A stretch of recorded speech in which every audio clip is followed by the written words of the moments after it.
গত 5 দিন ধরে ধারাবাহিকভাবে আমার উপর মিসাইল নিক্ষেপ করা হচ্ছে।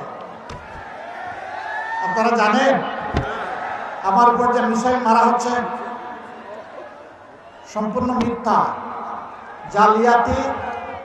আমার এক্স-আইডি হ্যাক করে যারা এই দেশে জনগণের সরকার চায় না, যারা দলীয় পারিবারিক গোষ্ঠীতান্ত্রিক সরকার চায়, যারা এই দেশকে গোলাম বানিয়ে রাখতে চায়, তারা আমার উপরে মিসাইল নিক্ষেপ করেছে।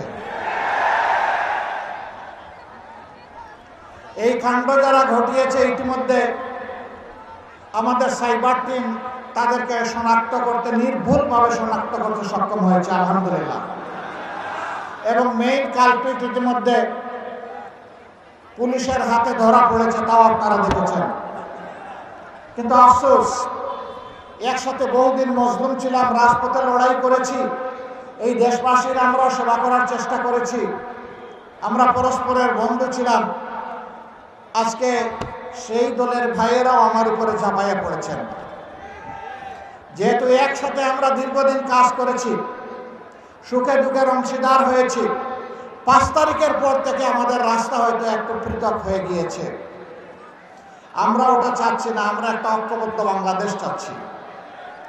এই জন্যে আমার পুরানা বন্ধুরা বর্তমানে যারা এই মিসাইল নিক্ষেপে শরিক হয়েছেন, আজকে আপনাদেরকে সাক্ষী রেখে আমি বলছি, আমি তাদেরকে ক্ষমা করে দিলাম। আল্লাহ তাআলার দরবারে দোয়া করে আল্লাহ তাদেরকে ক্ষমা করে দিন। এবং এই সংক্রান্ত তাদের কোনো অপচর্চার জবাব আমি দেইনি, আমি দিব না।